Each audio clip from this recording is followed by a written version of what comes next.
Good evening and thank you for joining us. A suspect has been taken into custody following a weapons incident in the Intercity area late yesterday afternoon. Around 4:30 p.m., Thunder Bay Police and its emergency task unit, along with the K9 unit, were dispatched to the Thunder Center. The swift response came after reports about a man with a firearm. Officers arrived to find a man waving what appeared to be a handgun. The man has been apprehended, and a police presence remained in the area last night. Officers could be seen focusing their investigation behind a business. Members of the public were being asked to avoid the area. Over the course of just 3 days, the OPP arrested 12 individuals on outstanding warrants in and around the Fort Frances area. It was part of an effort focusing on offenders deemed to be a high risk to community safety and carried out by the Rainy River Detachment. The 12 arrests were related to charges ranging from violent offenses to bail violations. During his trip to Thunder Bay this week, Prime Minister Justin Trudeau addressed the considerable backlash towards the federal carbon tax.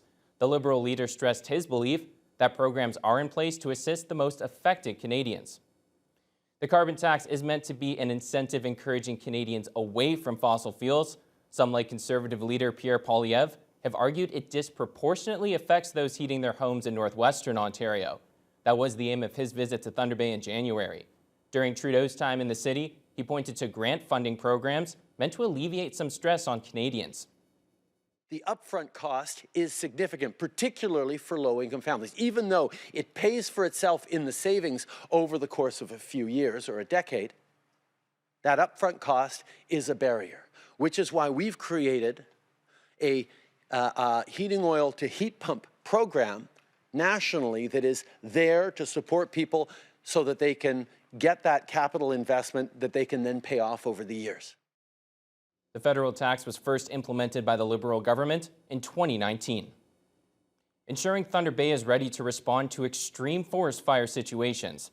That was a discussion during this week's City Council meeting after a deputation from 2 concerned citizens. The individuals that gave the deputation had extensive experience fighting forest fires.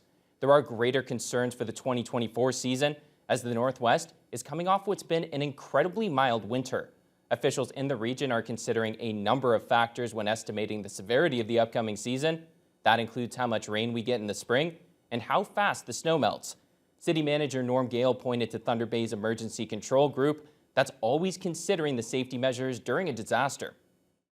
Words of the mayor and how the mayor expressed his confidence in that group, which I share, and the professionals on that group who bring their specific subject matter expertise to that table. I have great confidence in that group.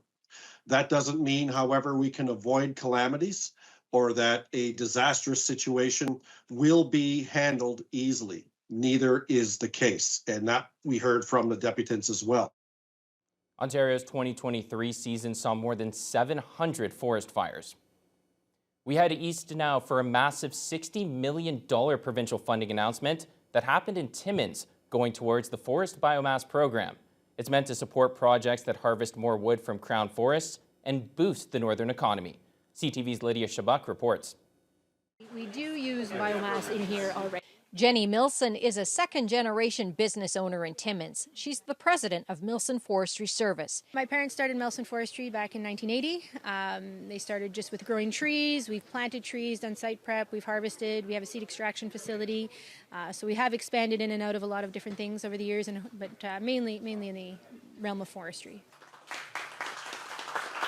It's a rare occasion that she welcomes a provincial minister on the property. Graydon Smith says Milson's is receiving $500,000 to put towards a biomass project that will grow its economic potential and be good for the environment. There's a real opportunity here to use this product in so many interesting and innovative ways, whether it's fuels in the future, whether it's for heating, whether it's for energy production, a lot of opportunity. Milson says the funding will allow her to install a new heating system in the greenhouse. She says that will reduce the reliance on natural gas and the carbon tax and extend the growing season. We are going to be setting up a compost heat recovery system. We generate some biomass from our firewood operation, so we'll be using that biomass to compost, and in doing so with the heat recovery system, being able to use the heat generated from the compost to heat one of our growing structures. While the forestry industry in northeastern Ontario isn't what it used to be, Smith says announcements like this one help. What we'll do is get from a point today where we're using some biomass to a point tomorrow where we're using a lot of biomass. And, we want to use those residuals as part of sustainable forest management. We also want to get those residuals out of the bush in some cases, right? They're contributing to forest fires. Apatippi-Anacina Pic Nation near Matheson is receiving $250,000 to prepare to participate in biomass opportunities, and Wikwemikon Unceded Indian Reserve will get the same amount to conduct a feasibility study for a proposed pellet plant facility. Lydia Chubak, CTV News, Timmins. Research and Innovation Week at Lakehead University is wrapped up for another year. One of the events saw a showcase of researchers who presented highlights of their most innovative and impactful research endeavors. The presentations were on diverse topics and fields, from advances in science and technology to new insights in social sciences and humanities. Haley Perot reports. The spotlight shined on some of the research being done at Lakehead University at this Showcase for Research and Innovation Week. 9 researchers presented highlights of their research endeavors and answered questions about their findings. The discussions featured a wide range of topics and fields, including psychology, kinesiology, engineering, and social work. Among the presenters was Paul Cormier. He discussed some of the approaches to research being made in the ongoing development of Kiiwetinoong, which offers students with Indigenous ancestry unique opportunities to become a teacher. I have these concepts, I call it Indigenous activity-based learning. Some people think that, learning is me giving you a series of facts and you memorizing it and you saying those facts back to me. It's a form of learning, I guess. But in Indigenous context, the way we would have learned traditionally, of course, is we wouldn't have had a classroom. We would have been out doing things. Our teachers would have been our grandparents, our aunties, our uncles, the family unit. Cormier said the work began with a special land-based master's program 3 to 4 years ago. We've kind of taken the learning from that program and we're applying it now in an undergraduate context with other communities like Sandy Lake First Nation, Arrowland, Lac de Mille. So we're working on expanding that model. Abdul Salam Yasin was another presenter. He spoke about a research endeavor using artificial intelligence to devise charging solutions for electric vehicles in rural, remote, and northern communities. Mobile charging stations complement fixed charging stations. Those require lots of infrastructure, capital, and also logistics, grid power, and so on. And they would be centered around cities, inside cities, but not in rural areas or in highways where electricity is not necessarily available. The alternative is to have mobile charging stations where they can move. Yasin noted that his work is still in the early stages, but he eventually wants to be able to approach more business and political decision makers with a pilot project. Haley Perot, TBT News. Despite it not feeling like winter, Conmi still hosted an event earlier this afternoon celebrating the season. The first annual Conmi Winter Carnival brought together residents from all over the area for a day packed with family-friendly activities. Jessica Clement reports. Eyes and smiles on Saturday for Conmi's inaugural Winter Carnival. The event brought together residents from all over the area to participate in the various activities on site, including a boot hockey tournament, a chili cook-off, crafts, and competitions.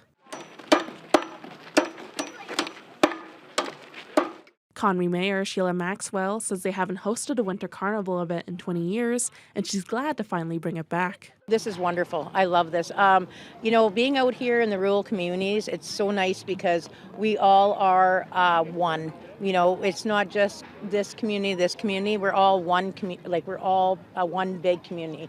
Everybody comes from our neighboring communities. Love seeing the neighbors together, the kids playing together, and everybody knows one another. And, they're not shy to jump in and help wherever they can and stuff like that. So it's really nice to see this.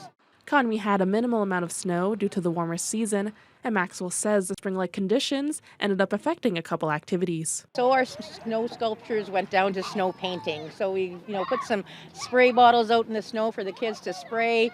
We just go with the flow here. We're pretty relaxed. They're all just out to have fun. Because of the nice weather, we got the fire department using their hose out here. So, it's kind of a winter-spring carnival right now, but the weather is just gorgeous. And Mother Nature, you can't do nothing with her. Maxwell says residents were really excited leading up to the event, And we asked some attendees what they enjoyed most about the carnival. I really liked the minnow race because it was fun just pushing your minnows through the track. The hockey.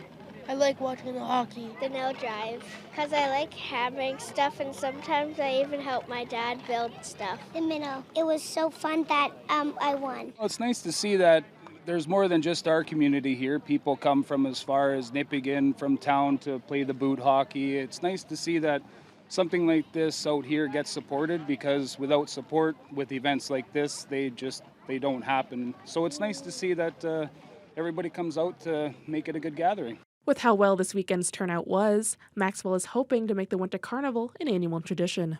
Jess Clement, TBT News. We're now joined by sports anchor Josh Marino. Josh, a huge day for Trevor Bonneau with the Briars. Yeah, rookie Trevor Bonneau making his first appearance at the Briars, and he did pretty well for himself, I'd say. We'll have the highlights for you when we come back.